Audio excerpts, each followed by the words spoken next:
No Evangelho de Mateus, capítulo de número 10, versículo de número 28, o Senhor Jesus ele faz menção da existência da alma. O Senhor Jesus, em suas palavras, ele diz: não tenham medo dos que matam o corpo e não podem matar a alma. Temei antes aquele que pode fazer perecer no inferno a alma e o corpo. Quem vos fala nesse momento é o irmão Pedro, aqui do Nordeste do Brasil. E eu gostaria de, em cima deste versículo, responder uma pergunta. A alma, ela dorme? A alma do ser humano, depois da morte, se acaba? O que a Bíblia nos revela sobre a eternidade?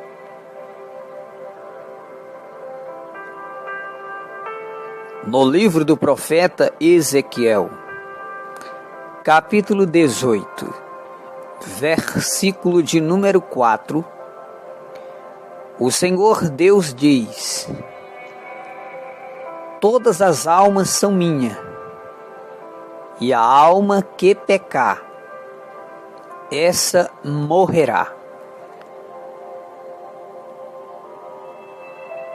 No Evangelho de Marcos, no capítulo 9, versículo 43 e 44, o Senhor Jesus faz menção da existência do inferno. E em suas palavras ele diz que lá o fogo nunca se apaga e os bichos nunca morrem. No livro de Lucas, capítulo de número 16, versículo de número 19 a 31, o Senhor Jesus faz menção da parábola do rico e Lázaro. E em suas palavras o Senhor Jesus diz que existia dois homens na terra. Um era rico e o outro era pobre. O mendigo se chamava Lázaro e ele vivia se alimentando dos restos que caíam da mesa do rico. Mas aconteceu que os dois morreram. Em Lucas 16, versículo 22 em diante, conta-se a parábola que os anjos de Deus vieram buscar a alma de Lázaro e levaram para o seio de Abraão.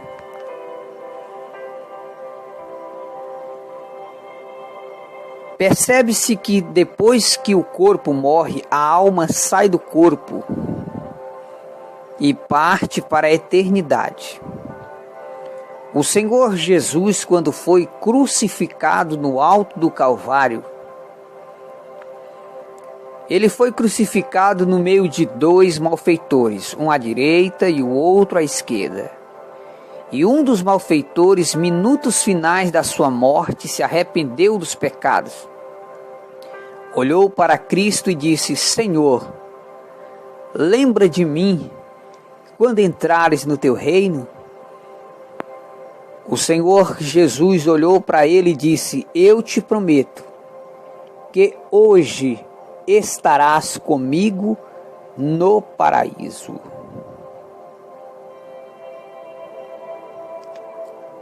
Então nós vemos nesses dois textos a existência inefável da alma do ser humano.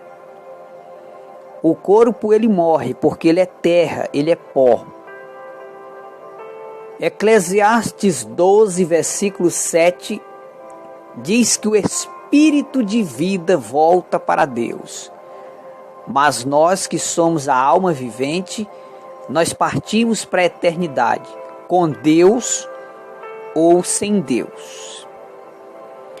Na parábola do rico e Lázaro, em Lucas 16, versículo 19 a 31, o Senhor Jesus faz menção da viagem eterna, tanto do rico como do pobre.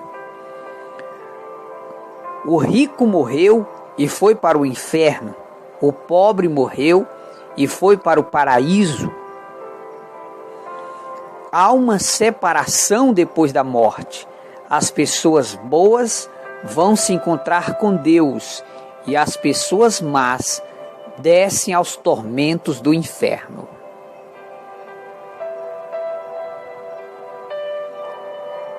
No livro de Lucas, capítulo 12, versículo 16 a 20, o Senhor Jesus fala sobre a parábola do rico insensato.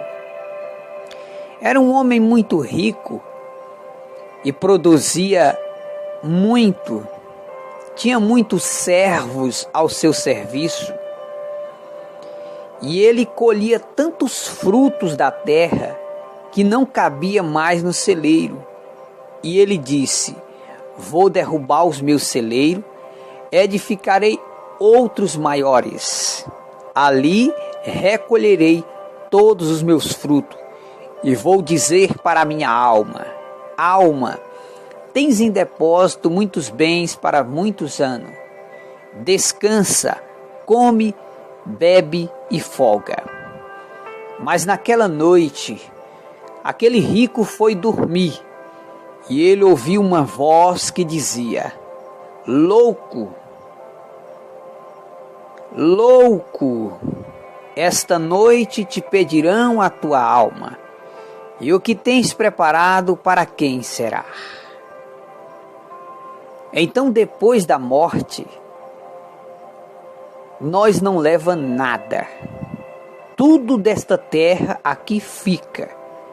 Depois da morte, nu a pessoa entrou no mundo e nu a pessoa vai sair.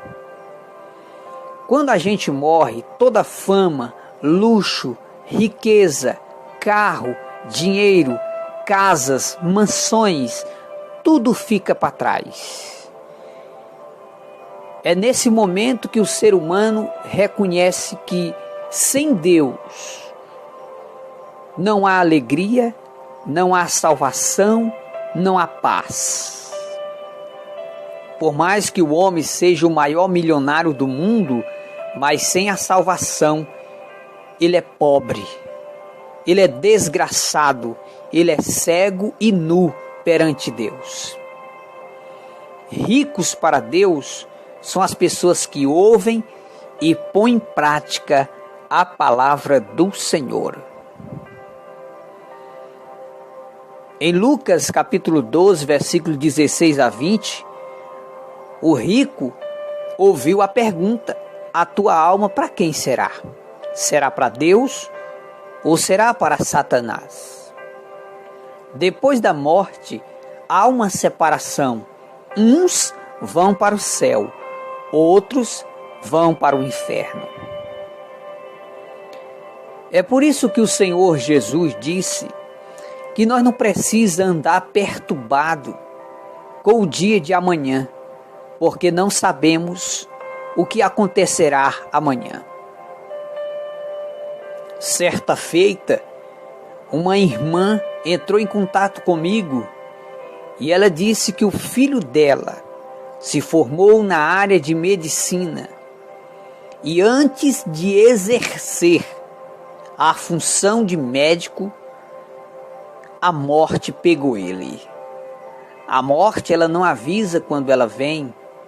Ela entra na casa do pobre, ela entra na mansão do rico. A morte, ela mata a criança, ela mata idoso, ela mata bebê, mas todos nós temos por certo a morte. É uma viagem eterna, uma viagem sem volta. Por isso, amigo, que nós precisamos entregar a vida para Cristo, para que depois da morte nós vá morar com Deus no céu. E aquele que estiver afastado dos caminhos do Senhor deve voltar logo, correndo, depressa, porque amanhã pode ser tarde, e muito tarde demais. No livro do Apocalipse, capítulo 6, versículo 9 a 11, revela outro texto bem claro da existência da alma.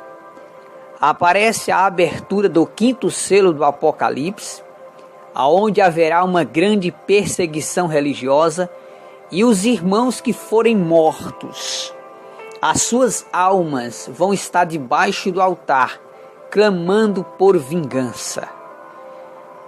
Então a morte, ela não encerra a vida, pelo contrário, a morte, ela nos transporta para uma vida eterna sem fim, com Deus ou sem Deus. Então o seu futuro eterno está nas tuas mãos. É isso mesmo. Quem decide se você vai para o céu ou para o inferno é você mesmo. Se você se esforçar para obedecer a Deus, as tuas boas ações e atitudes vai agradar a Deus e Deus vai ter misericórdia de você e vai te levar para o céu. Agora, se você recusar entregar a vida para Cristo e não se afastar do pecado, não deixar de fazer o mal, você depois da morte será rejeitado por Deus e Deus te lançará nos tormentos do inferno. É por isso que o Senhor Jesus disse que só vai entrar no céu aqueles que ouvem e põem em prática a palavra do Senhor. Então a alma, ela não dorme, a alma, ela não cochila, a alma, ela é eterna. Então, meu amigo, a pergunta é: para onde você vai depois da morte? Você vai para o céu ou você vai para o inferno? Pensa nisto e pensa logo, porque amanhã pode ser tarde e muito tarde demais. É hora de nós dobrar os nossos joelhos, orarmos ao Senhor, pedirmos perdão a Deus pelos nossos pecados, porque hoje ou amanhã nós iremos passar pela morte. E o que será de nós se rejeitarmos a salvação em Cristo Jesus? Pensa nisto antes que seja tarde demais.